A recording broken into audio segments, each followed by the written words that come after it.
It happened on the very day I was planning to celebrate our 5th wedding anniversary. As usual, I was tidying up his car and came across a strange tube of lubricant hidden deep beneath the driver's seat. It wasn't one we had ever used, and it certainly wasn't meant for me. I didn't cry, didn't make a scene, didn't even ask questions. I simply replaced it with industrial adhesive, the kind designed for bonding wood and metal. I didn't expect that just a few hours later, the neighbors would have to call an ambulance to our house. I was crouched on the garage floor, holding the vacuum cleaner, softly humming along to a song playing in my earphones. Tonight marked our 5th wedding anniversary. I wanted everything in the house to be spotless, including David's BMW X5, which he drove to work every day. I reached under the driver's seat to dust. My fingers brushed against something soft and cylindrical. I frowned and pulled it out. In my hand was a tube of lubricant, still almost full. The brand wasn't one we'd ever used. It wasn't something I'd ever seen in the house, and it definitely wasn't meant for me. I slumped down into the driver's seat, still holding the tube, eyes fixed on that small object like it might confess all its secrets on its own. For a second, my mind went completely blank. No sudden wave of anger, no panic, just a cold emptiness that crept from the back of my neck down my spine.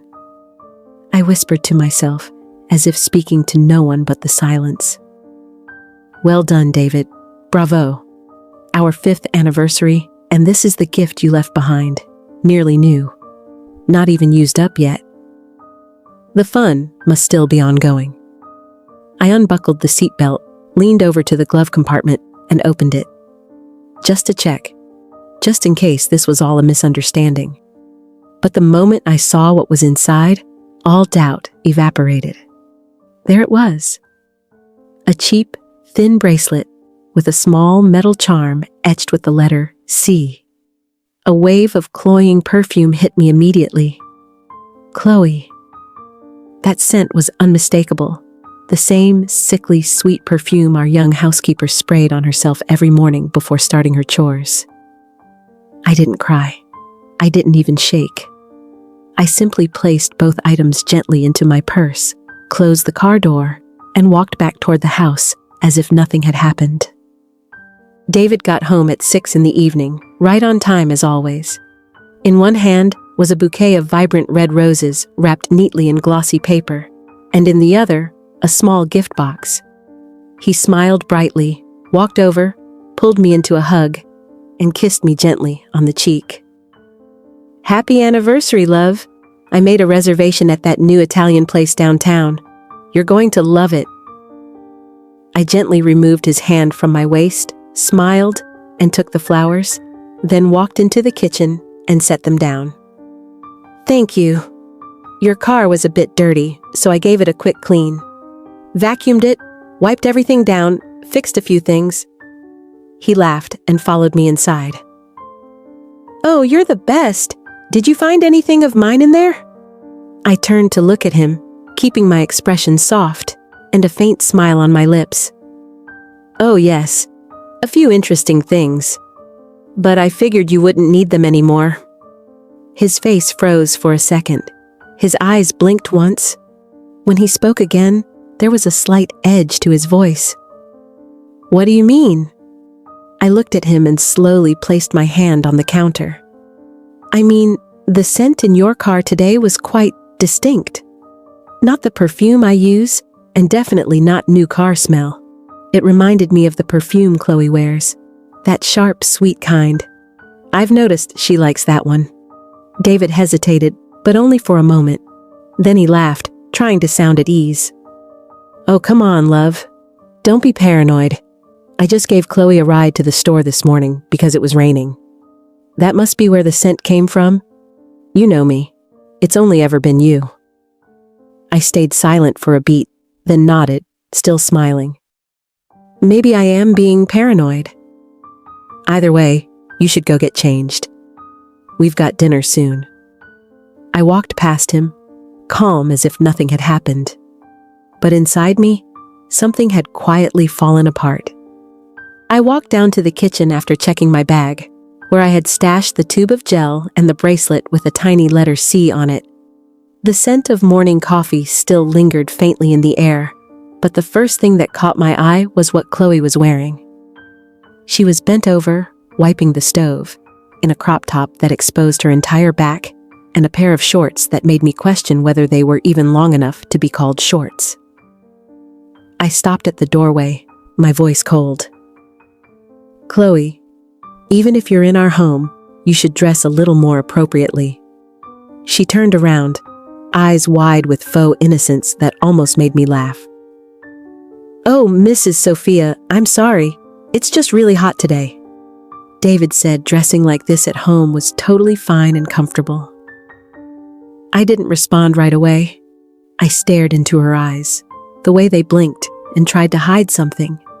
But it was the name she had just said that sent a ripple through me. David? So they're calling each other by name now. And he's commenting on her outfits too. She's laying the groundwork. I didn't need to guess anymore. A short, bitter laugh escaped me, and I didn't bother hiding the contempt in my voice. "Oh, David said that? Well, this is my house, and I don't appreciate the help dressing like that. Go change. Now." Chloe pressed her lips together. A flicker of defiance flashed in her eyes, but she lowered her head in feigned submission. "All right, I understand. Please don't be upset."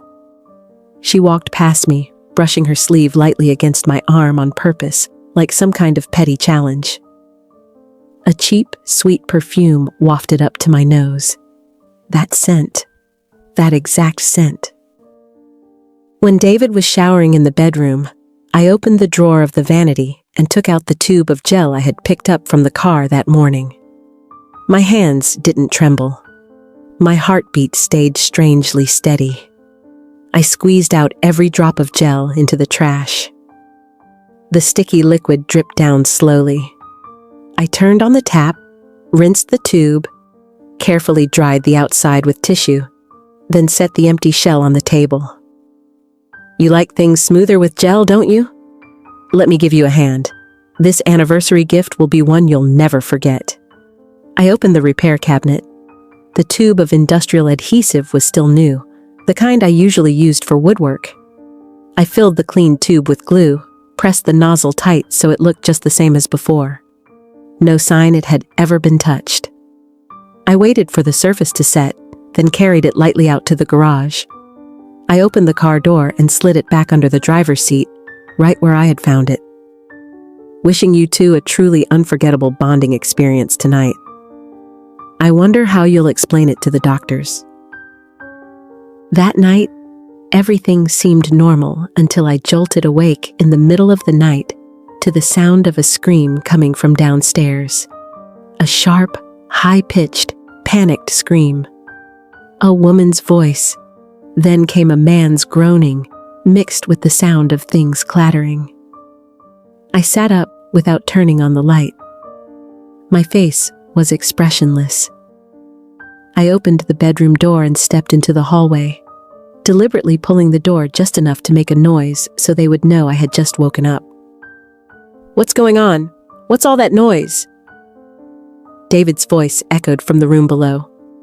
"Open the door! Help! Someone help me!" Chloe's voice followed, frantic and trembling. "No, we can't get apart." "David, I'm sorry. I don't know what happened." I turned on the hallway light. The soft yellow glow spilled down the staircase. I took a few steps forward and looked toward the living room, but kept a safe distance. "Oh my goodness. That sounds terrible. Let me call a doctor." I turned around and walked back toward the bedroom. As I walked, I picked up my phone. A doctor? No, this situation would need a much more specialized response team. I dialed emergency services. My voice was calm, like someone reporting a lost phone. "Hello, I need an ambulance. There's been a serious household accident at my residence. 2 people are stuck together. Yes, the address is..." I hung up, and gently pulled the curtain closed. The flickering red lights were approaching from a distance. The sound of the ambulance siren echoed through the quiet neighborhood. I stood there, staring out the window with empty eyes. A cold smile crept onto my lips. Not because I was happy, but because I knew the real battle had only just begun. Outside my house, the flashing red and blue lights of ambulances and police cars lit up the entire street. Neighbors gathered in their pajamas, some wrapped in blankets, others crossing their arms and whispering. I threw on a light sweater and rushed out to the yard, my face pale, breath uneven. Please, help my husband. What happened? I only heard a horrible scream. One of the paramedics leaned down and spoke to me quietly, his eyes a strange mix of discomfort and pity. Both patients are stuck together due to an extremely strong industrial adhesive. It's a complicated and painful situation. I raised a hand to cover my mouth, my eyes wide, my voice trembling as if I had just heard something unbelievable. Oh my God, how could something like this happen? My husband and Chloe? How could they? My knees nearly gave out, but another responder quickly caught my shoulder. I shut my eyes, letting my stunned expression become the perfect mirror of pain for everyone around me to see. Behind me, I could still hear the whispers of the neighbors. Poor Sophia. I never thought David would do something like that. That housemaid girl really crossed the line. Inside, I smiled coldly. Yes, go ahead and see me as the naive, heartbroken wife. Your pity right now is the most perfect weapon I could ever ask for. The next morning, I walked into the hospital. The air smelled faintly of antiseptic clinging to the walls, and the fluorescent lights glared a harsh, sterile white. David was lying in the hospital bed, his legs still wrapped in bandages, his face pale, eyes avoiding mine. I held my bag close and slowly walked up to his bed, my voice soft, like a worried wife. David, how are you feeling? I've been so worried. How could something like this happen? He swallowed hard, eyes shifting away, voice hoarse. I'm sorry. It was an unbelievable accident. I gave Chloe a ride because it was raining heavily, and then I cut him off, still keeping my voice innocent, even slightly trembling. And then what? What was that tube of gel? I found it under the seat when I cleaned the car, but I thought it was glue, so I left it there. Could it be that? David flinched.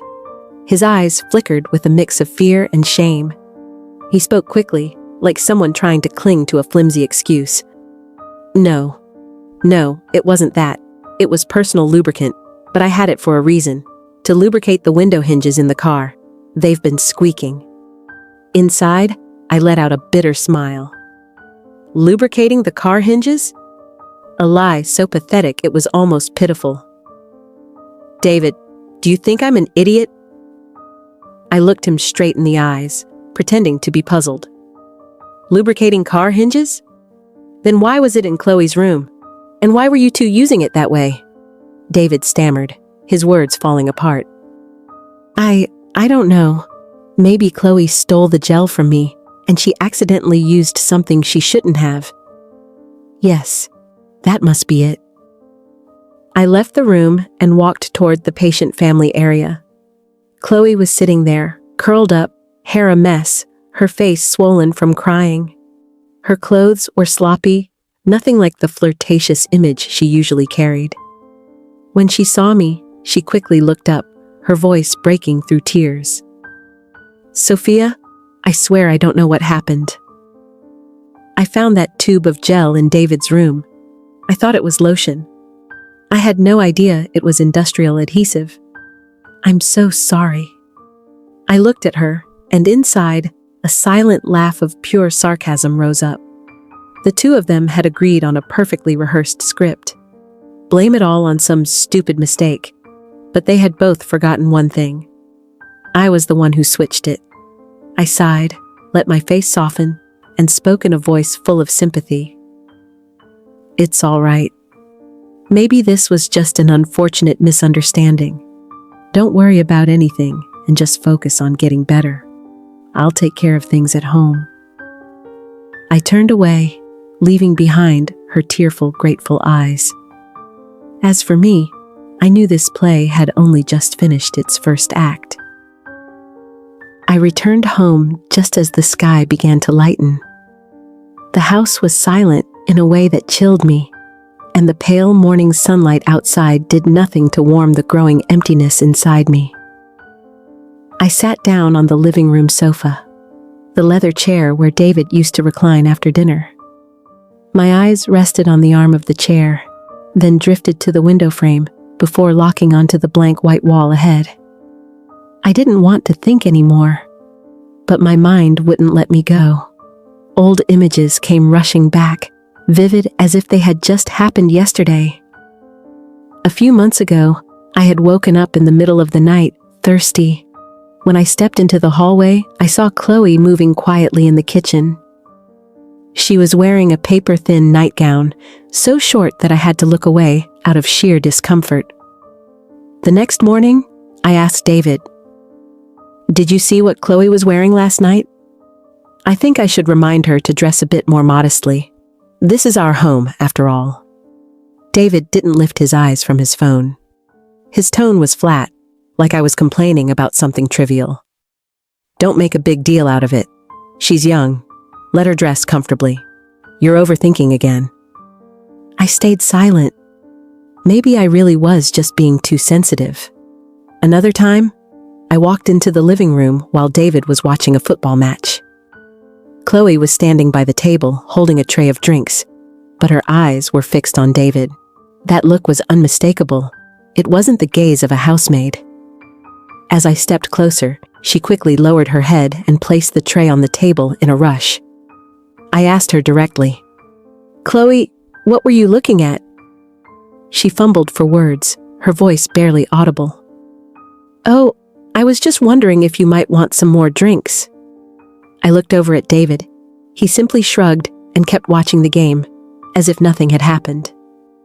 Another time, I was doing David's laundry. When I hung his white shirt on a hanger, I noticed a strange scent.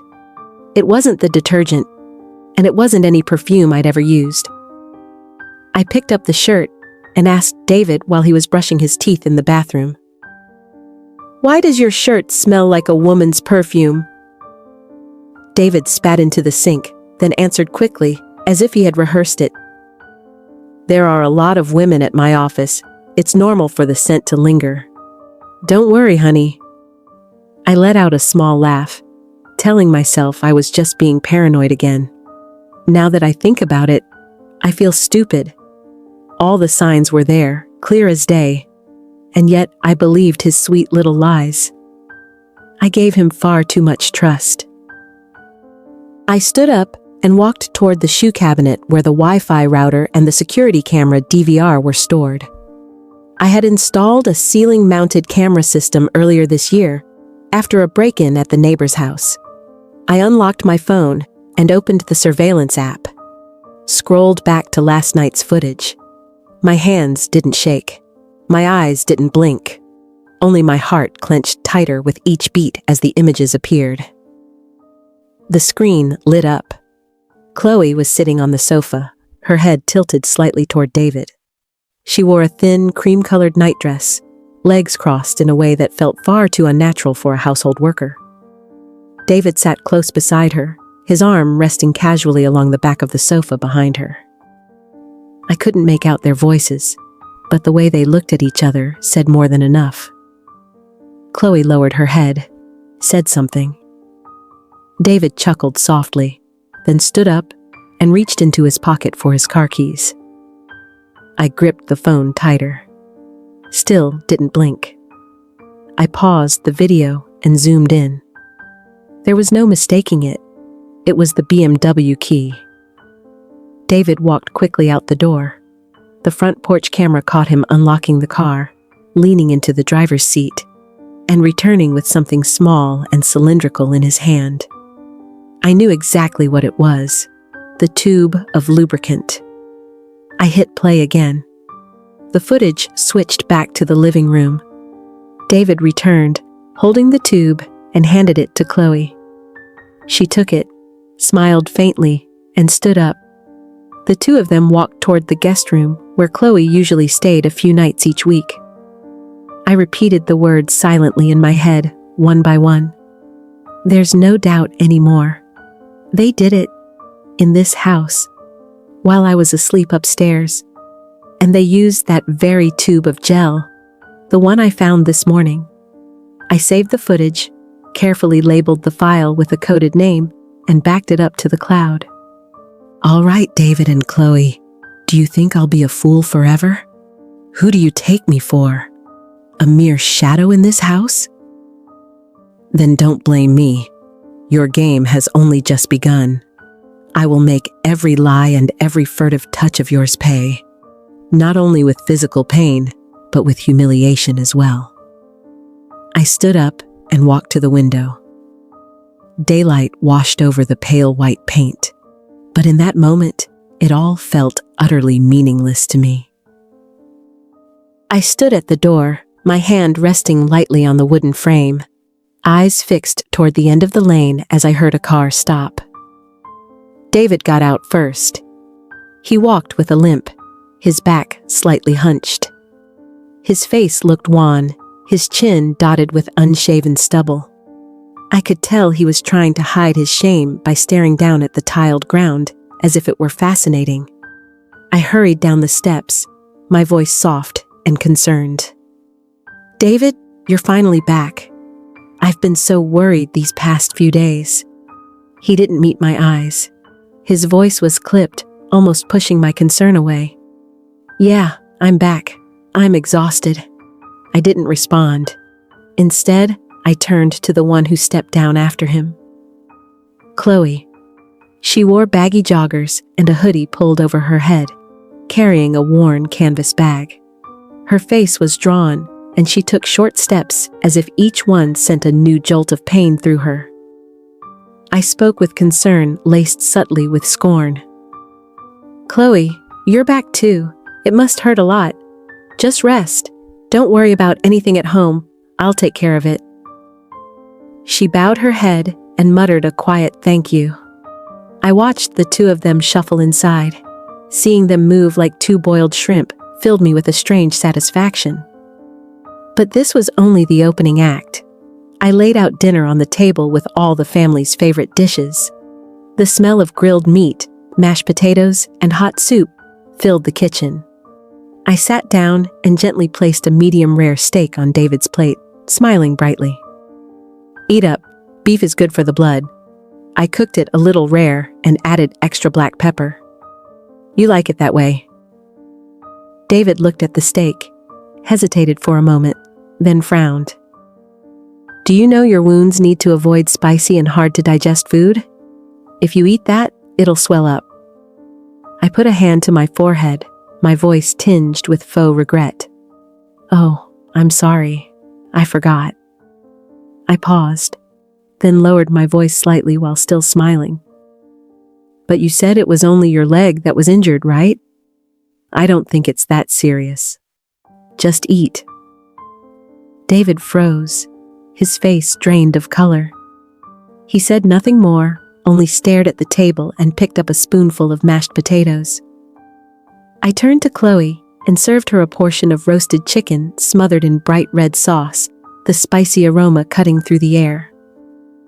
Chloe, have some chicken. Protein is good for recovery. I made it with plenty of buffalo sauce. It should suit your taste, right? Chloe flushed, her hand trembling a little as she raised it to press against her stomach. Thank you. But I'm in pain. Maybe I'll just have the soup. I tilted my head, my voice soft as velvet, but my words sharp as a finely honed blade. Oh, pain? Well, be more careful next time. Don't use other people's things by mistake. David set his knife down lightly. Chloe did not dare to look up. Both of them fell utterly silent. Dinner went on in a heavy silence. Only the sound of spoons tapping bowls and the soft breaths from across the table could be heard. I smiled and continued eating my portion. The food tonight was truly delicious. That morning, I went into the kitchen to make coffee. David sat at the bar stool as usual, and Chloe was wiping the cabinets. I walked past and pretended to slip slightly on the small rug right beside the chair. The chair tipped forward, the leg catching David's hip. He jumped up and shouted, "Ah, Sophia, what are you doing?" I hurriedly grabbed his arm, my face a picture of panic. "Oh, I'm so sorry." My foot slipped. "Are you hurt?" He took a step back, eyes suspicious, but said nothing more. I bowed my head and apologized again, then walked away. At noon, while Chloe was bent over mopping the floor near the kitchen, I walked by carrying a heavy stack of cookbooks. I deliberately loosened my grip a little. The stack fell straight to the floor, landing right beside her hip. Chloe jumped, clutching her side, and let out a small groan. I bent down to pick up the books, my face full of concern. "I'm sorry, I didn't see you there." Chloe nodded but didn't speak. I watched her stand up with difficulty, her expression a mix of pain and embarrassment. The next afternoon, I made hot coffee as usual. 1 cup for David, 1 for Chloe. I walked into the living room and set the cups down on the table. My hand accidentally nudged the tray, a few drops of coffee splashing onto David's wrist. He jerked his hand back, wincing. "Hot."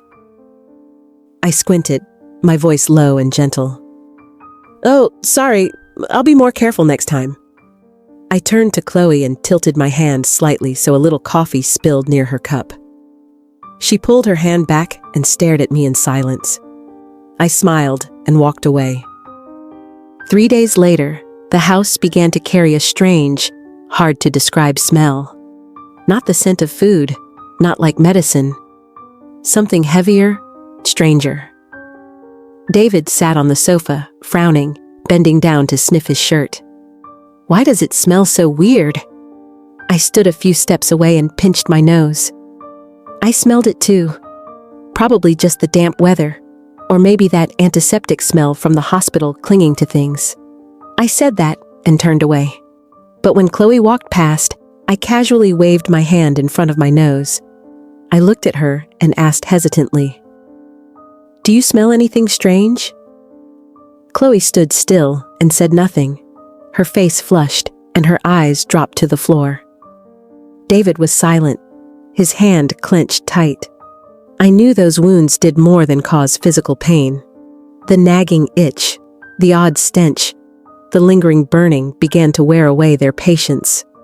That afternoon, I heard arguing in the kitchen.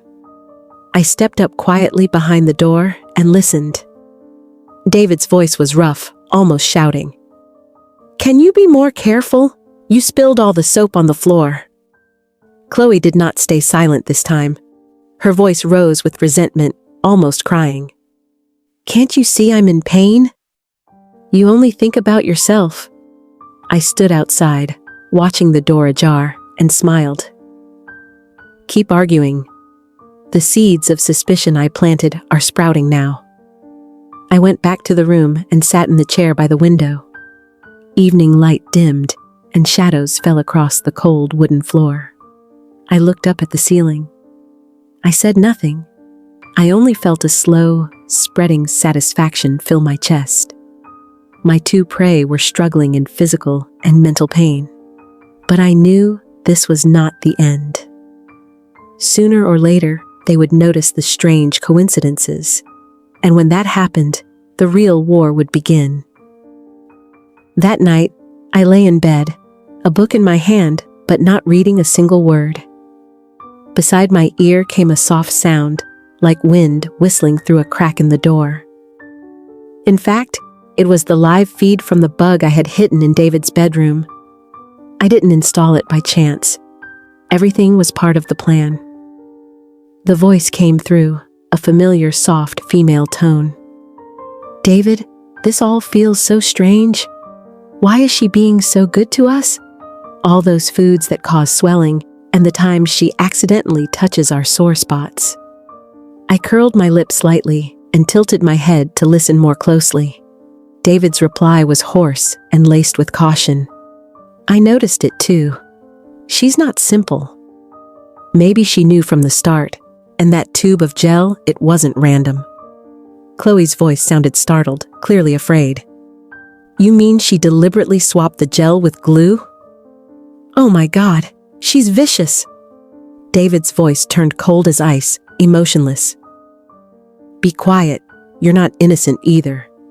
But now is not the time for blame. She's playing a game, and we can't lose. We need to find a way to retaliate. I closed my eyes and set the book on the bedside table. No fear stirred in me. Only a thought flew straight and sharp like an arrow drawn taut on a bow. So you've finally woken up, but it's too late. You're walking into a battle I've been preparing for. That morning, while I was cutting fruit in the kitchen, my phone rang. The screen showed the caller as David's CEO. I wiped my hands and answered, my voice calm as usual. Hello, is something wrong? His tone was serious, without beating around the bush. Sophia, there's bad news. This morning, the company received an anonymous email accusing David of using company funds for undisclosed personal expenses and of having an improper relationship with an employee. I narrowed my eyes slightly, forcing my voice to stay steady. What? How could that be? David is ill and can't come to the office to explain. He sighed loudly into the phone. Yes, but the board is very concerned. They want him to appear and explain next week. Also, rumors about the hospital incident are already spreading everywhere. I smoothed my neck with my hand and lowered my voice. I understand. I'll tell him. I hope the company will remain fair until everything is clarified. I hung up. No expression, no reaction. Only a single thought echoed in my head like a cold laugh in broad daylight. My plan has begun. I walked down the stairs, holding a cup of hot tea. The afternoon light on the hallway made the steps shine more than usual. When I reached the third step from the top, I suddenly felt my foot slip. Instinct made me grab the banister. I kept my balance, but my heart skipped a beat. I looked down. My eyes saw a smear of liquid mixed with olive oil glittering in the sunlight, stretched almost across 2 steps. I stood still for a few seconds. One clear thought cut through my mind, like a blade on a whetstone. How malicious. If I fell from here, at least I would break a leg. They want me quiet and unable to interfere with their plan. I took a deep breath, then walked down the remaining steps. As I passed the kitchen doorway, I stopped. Chloe was standing by the sink, wiping her hands on her apron. I looked straight at her. My voice wasn't loud, but each word landed squarely in her ears. Chloe, do you know who spilled oil on the stairs? I nearly fell. She turned around, her face clumsily feigning surprise. Huh? I don't know. Maybe the cat knocked something over? I nodded, the corner of my mouth lifting ever so slightly. The cat? What a clever little thing, to open a bottle of oil and spread it across the stairs. Or maybe there's another kind of cat trying to hurt me. Chloe went silent. Her face visibly paled.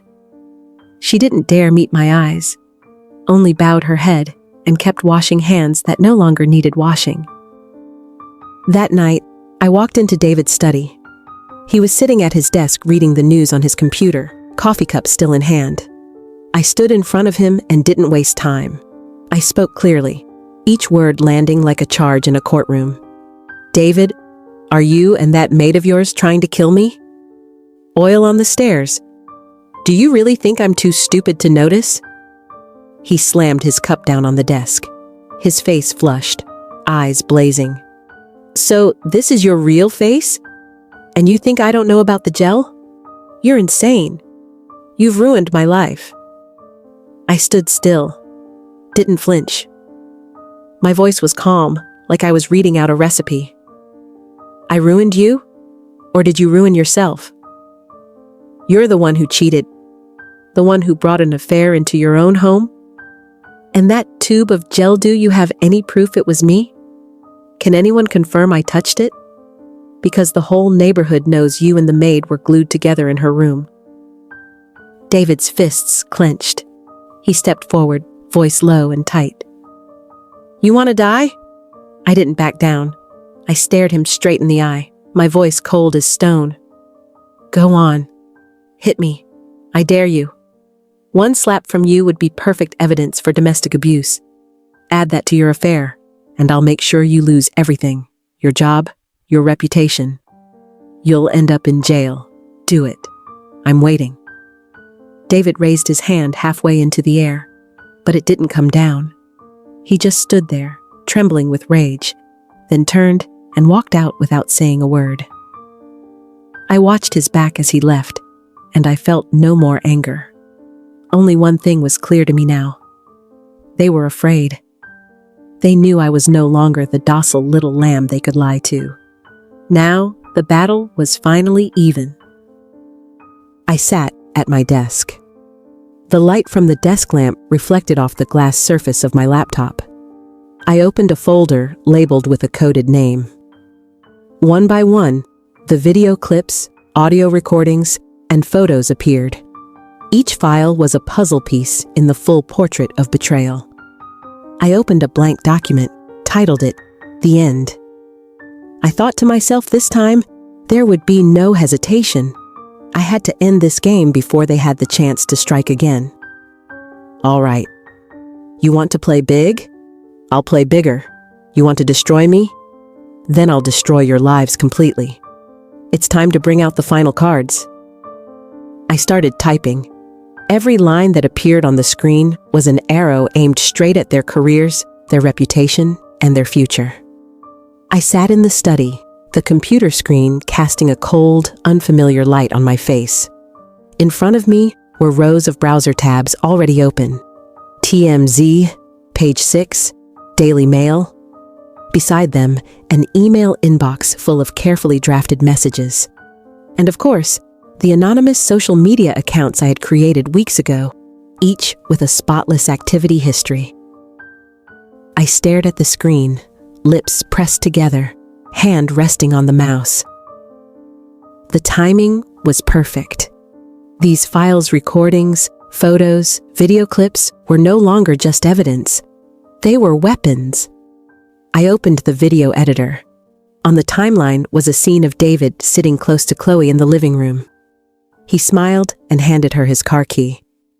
I cut that together with an audio clip of him telling her to strike back before I could ruin them. I added a title to the video. Sales Director's Sticky Affair.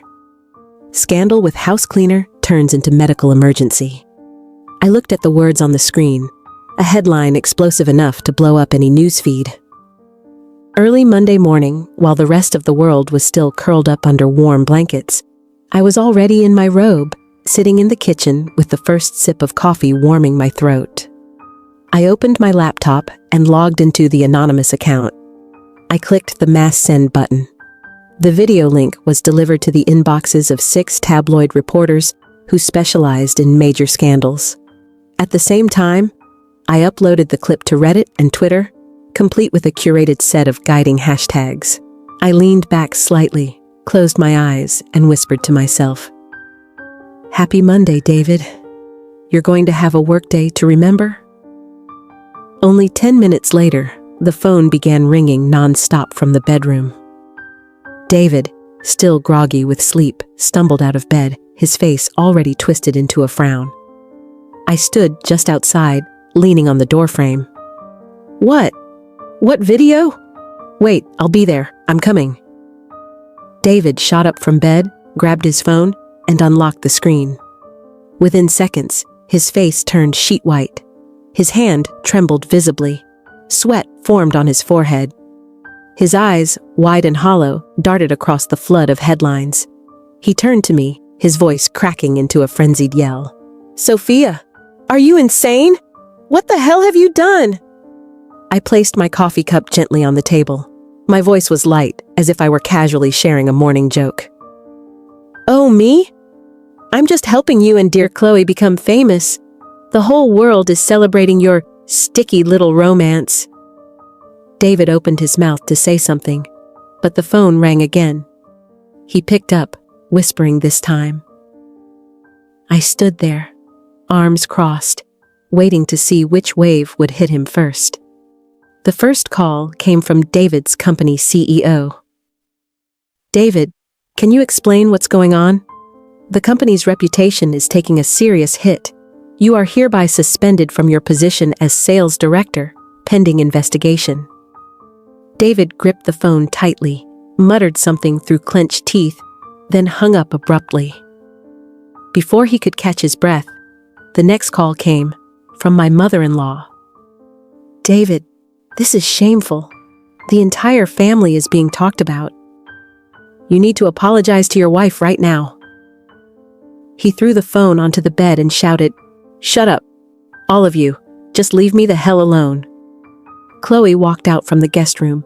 Her eyes were puffy, phone still in hand. "David, I don't know what to do anymore. My friends are tearing me apart. I'm being flooded with hate messages. Some people are even threatening to hurt me." I sat down on the sofa, arms crossed, watching the two of them spiral into panic. I didn't need to say a single word, because now, the world was speaking for me.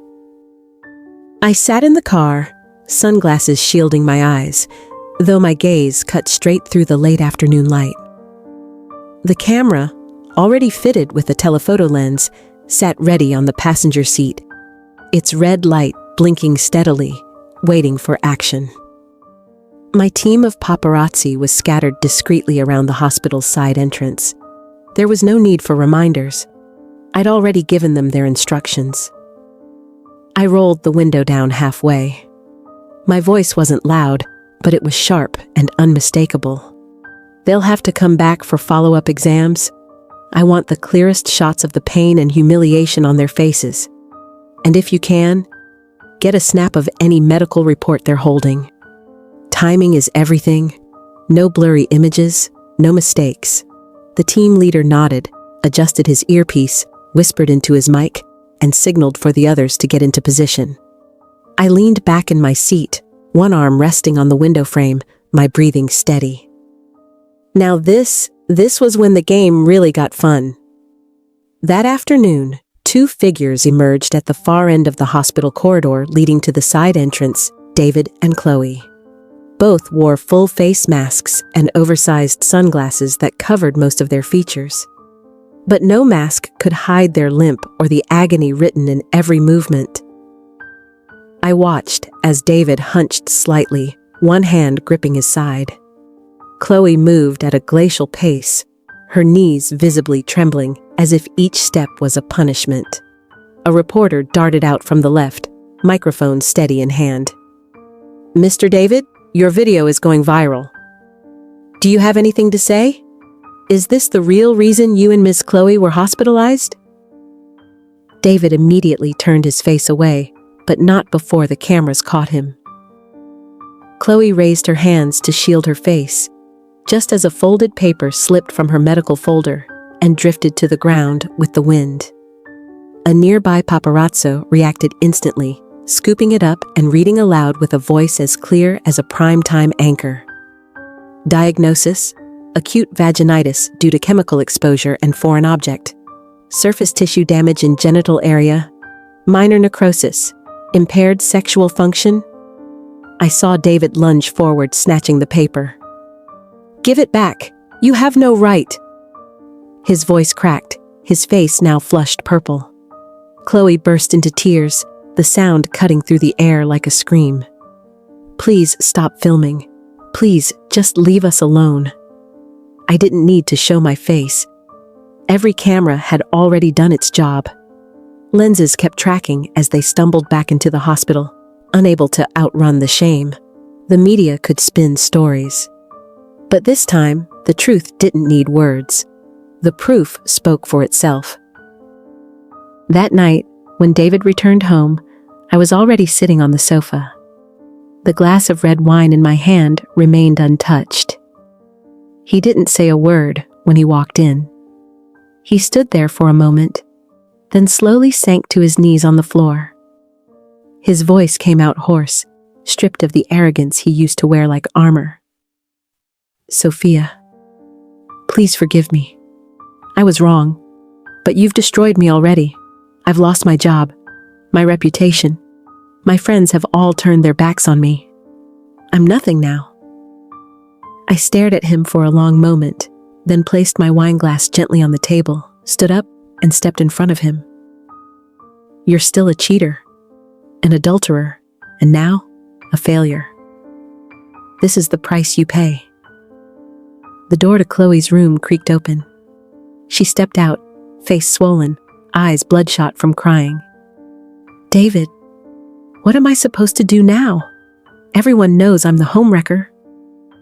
David turned to her, his voice rising like a blade drawn through clenched teeth. "Shut up. This is all your fault. If you hadn't sneaked around, if you hadn't forced yourself into my life, none of this would have happened." She screamed back. "You coward. You used me, and now you're dumping all the blame on me. Are you even a man?" They stood in the middle of the living room, screaming at each other, hurling insults without restraint. Every word was a knife. Every accusation tore through the fragile illusion they had built, exposing a relationship that had never been love, only deceit. I had waited long enough for this moment. The two of them were now tearing each other apart without my help. Sometimes, karma doesn't come as death. It comes as a life so humiliating, so unbearable, that you have no choice but to keep living it. And that's exactly what they're doing now. I sat in the lawyer's office, sunlight streaming through the tall windows behind me, casting a harsh glare on David's face. It exposed every hollow in his sunken eyes, every sharp edge of his gaunt features. The wrinkled suit he wore was likely the last decent one he had left, the final shred of dignity he could still put on in public. I didn't feel sorry for him. I just felt settled. My attorney slid a thick stack of papers across the polished table toward him. His voice was clear, each word hitting the desk like a gavel strike. "Under California law, Mr. David is at fault for breaching the marital fidelity clause, with substantial evidence to support the claim. My client is seeking full ownership of the marital home and the entirety of the joint savings." David sat motionless for a moment. Then he lowered his head, hands clenched tightly, voice rasping like someone crawling out of a long, drunken stupor. "Sophia, no, we can work something out. Please, I have nothing left, nothing." I didn't answer right away. I slowly turned the pen in my fingers, watching him silently before speaking. "No, this isn't a flea market. There are no bargains here. This is the price you pay. You can refuse to sign, of course. And if you do, I'll submit every piece of evidence detailing the little schemes you and your mistress plotted to harm me. You'd rather take your chances in court? Maybe prison?" David froze. His head hung lower, sweat beading at his temples. Then, with trembling hands, he picked up the pen and began to sign, one heavy stroke at a time. I stood, calmly picked up my purse, and walked over to where he sat. I stopped just across the table from him. "Wishing you and your girlfriend a lovely life together. With whatever's left." 2 months after I walked out of that law office, I received a photo from an old acquaintance. It was a snapshot of David standing outside a rundown apartment complex, its walls chipped and grimy, the rusted metal door barely hanging on. Cigarette butts littered the doorstep. He wore a faded t-shirt and worn-out jeans, clutching a plastic bag of instant noodles, his eyes empty and lost. I'd heard he couldn't land a single decent job. No company wanted to be associated with a man whose name had been splashed across scandal headlines. He was surviving off the last bits of cash he scraped together from selling off his belongings. Everything from the bed to the coffee machine, all gone. As for Chloe, after the court case, her own family disowned her. Friends? They vanished. No one wanted their name tied to the woman who broke up a marriage and made tabloid headlines with a hospital scandal. She ended up working as a waitress at a grimy bar, where dim lighting and blaring music couldn't mask the lingering odor of a chronic infection her body could never quite recover from. One afternoon, Chloe showed up at David's apartment. Her face was gaunt, her hair greasy and matted, and she walked with a limp. "David, you have to take responsibility for me. I have nothing now. No family, no money, no one." David stood behind the half-open door, only part of his face visible. His voice was hoarse, teetering on the edge of a breakdown. "Get lost. I've got nothing left because of you. I lost everything. My job, my life, my future. All because of you." But Chloe didn't back away. She stepped fully into the narrow hallway, pointing a trembling finger at him, her voice shrill with a mix of rage and despair. "Responsibility? You ruined my life. You dragged me into shame, and now you're tossing me out like garbage? I'm sick now, and you're going to pay for my treatment." David snapped. He hurled the water bottle in his hand at the wall, shouting, pushing her back. They began screaming at each other, then shoving, both too far gone to realize the neighbors could hear everything.